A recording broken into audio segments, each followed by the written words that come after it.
This right here is one of the world's most loved small SUVs. Meet the Suzuki Jimny Sierra 1.5 litre petrol. And today we're not just gonna do a review, because there's hundreds of thousands of those. We'll show you the features and the statistics that you'll actually need to know and use. Finally! Let's start off with the powerhouse, which, as you would already know, as I've mentioned it before, is a 1.5 litre petrol engine, which actually pushes out 102 horsepower and 130 Newton meters of torque, which for a car this size, I'm pretty sure it lesses just around 1 ton.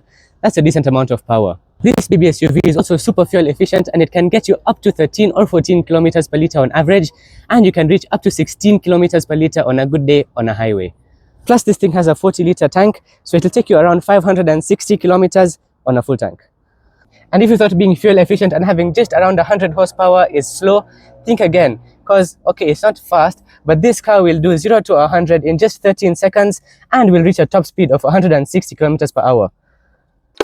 Now for those off-road geeks, let's look at all the off-road specs on this car. The Jimny rides on a ladder frame, which is very good for stability and stuff off-road.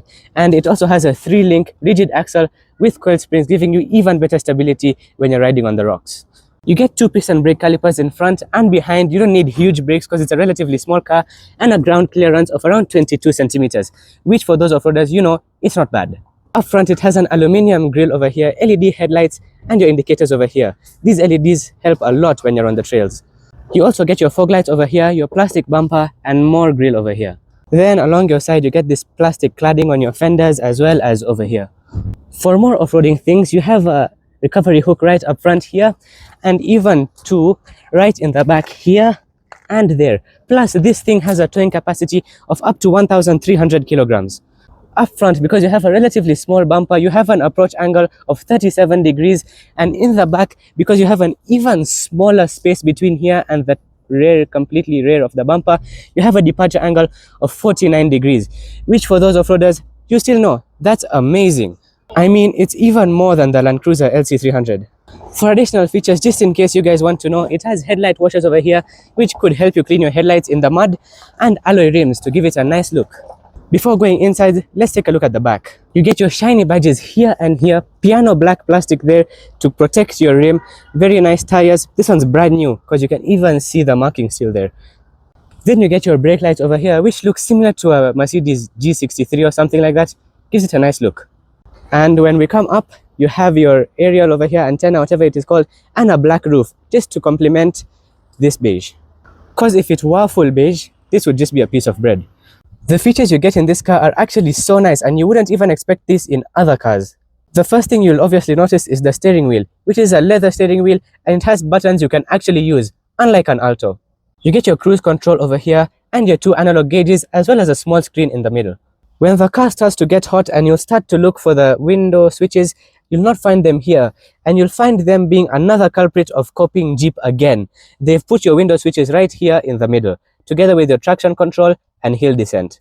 This car is also filled with cup holders from here to here and even here, but I think these ones are for the guys you'll stuff in the back. You also get your AC vents here and here behind the cup holders in case you want to keep your drinks cool, an infotainment screen over here, and this thing over here, which I think should act as a table or when you are holding something, or extra gauges. Here you have your AC controls, your gear selector, and you can put this car in either 2 high, 4 high, or 4 low. And you have a manual handbrake, which is so good for off-roading. You also get a grab handle over here as well as over here for the passenger who's screaming over here telling you to go slow. Your seats are standard with this green kind of thing that matches the original Jimny color, the signature color, that specific lime green. And they're not just ordinary seats, because they are heated.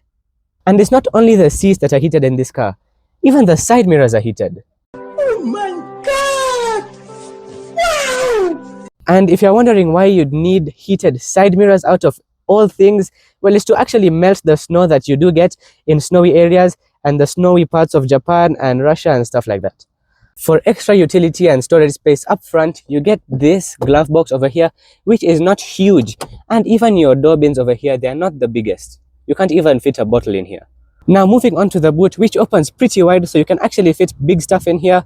You get a bit of storage over here and a decent amount of storage when these seats are down.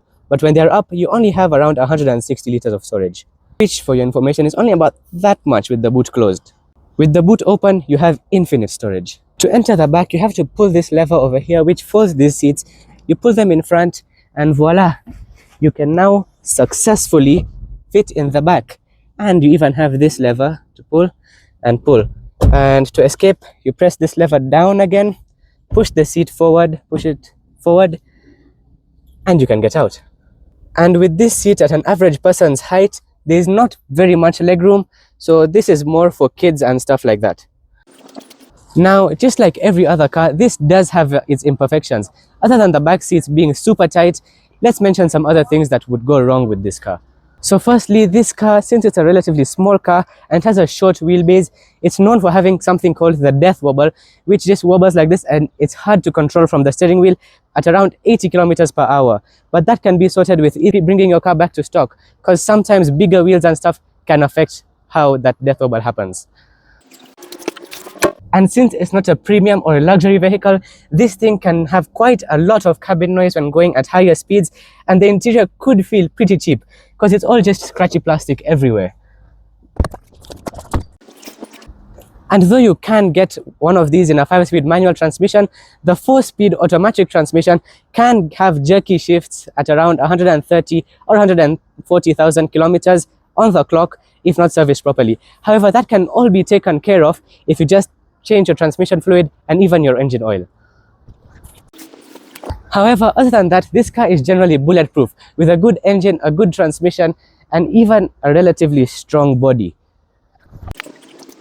So whether you should buy this car really depends on the purpose you intend it for. If it's off-roading and you're a single person or just a couple, this car is perfect. But I'd not advise you to go for this car if you are 4 people or 5 people, because it does get a bit tight, especially in the back. The engine is generally bulletproof, and the rest of the car will, if you're a single or a couple, it will generally save you a lot of money in fuel, service, maintenance, and in general expenses. And since you're watching Tronic, don't forget to subscribe, by the way. We have a tradition we always have to follow, which is to get a startup.